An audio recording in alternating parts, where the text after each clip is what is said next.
السلام علیکم. زما یو ډیر خوږ دوست دی، د هغه نوم دی فاروق خټک. د دوستۍ سره سره زما رشته دار هم دی، خو د رشته دارۍ نه سیوا زه د هغه په دوستۍ باندې فخر کوم. هغه د پیشې د لحاظ سره سیول انجینیر دی او په ښه پوسټونو پاتې شوی دی، اوس هم جاب کوي او هغه نظریاتي طور ډیر سخت قوم پرسته دی، د پښتنو د حقوقو ډیر زیات مرګستیا کوي او د عوامي نیشنل پارټۍ سره تعلق دی. زما او د هغه نوک جونک سیاسي رواني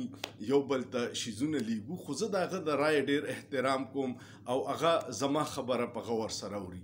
بله ورځ هغه ماته یو ویډیو راولیږله کوم چې د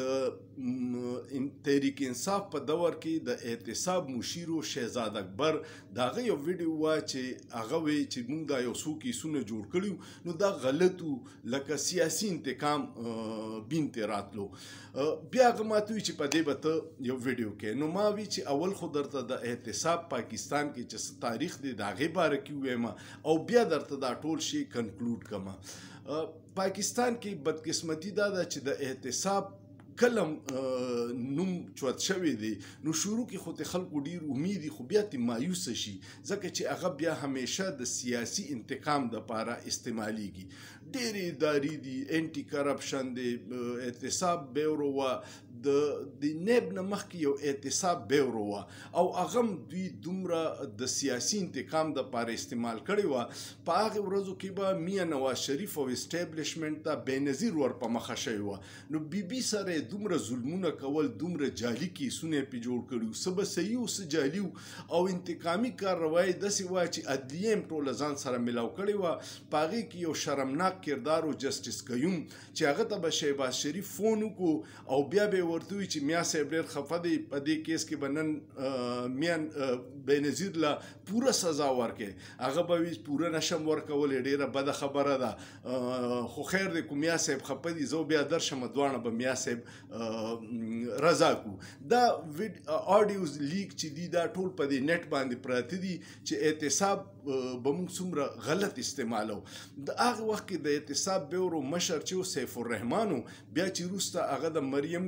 نواز بیبي د زوی د جنید صفدر سخر شو او اوس په هغوی کې طلاق شوی دی، نو فارغ شوي دي.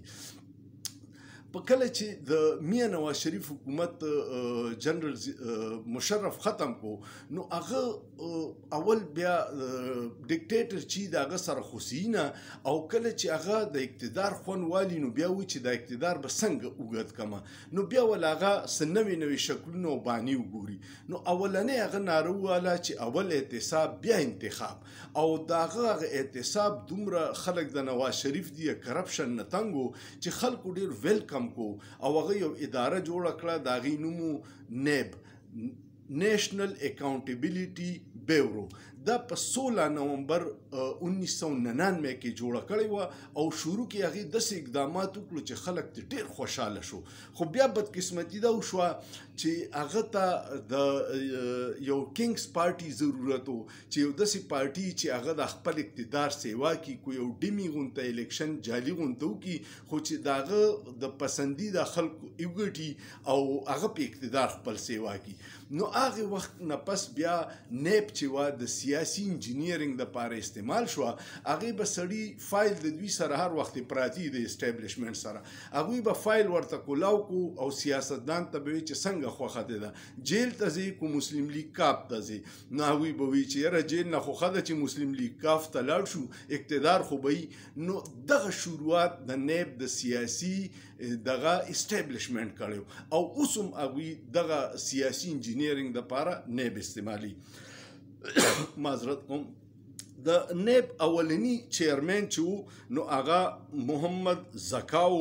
ورپسې بیا لیفټیننټ جنرال محمد امجد شو، بیا لیفټیننټ جنرال شاهد عزیز شو، بیا نوید احسن شو، بیا دیدار حسین شو، بیا فسی بخاری شو، بیا قمر زمان چودری و، بیا جاوید اقبالو او داغه نه پس آفتاب سلطان د نیب چیرمن شو او نن سبا لیفټیننټ جنرال نذیر احمد بټ دی. معذرت. دا نذیر احمد بټ موس صرف د عمران خان خلاف انتقامی کاروایانو لراوستی دي کو چرې زمونږ اسټابلیشمنت او ریاست غواړي چې کرپشن دی ختم شي نو ډیر ښکلي فایلونه دوی سره پراته دي خو دوی کرپشن ختمول مقصد نه دوی صرف د سړي لاس تاول مقصد دی چې هغه د خپل مقصد دپاره خپل طرف ته راتاو کی نو الله دې رحم وکړي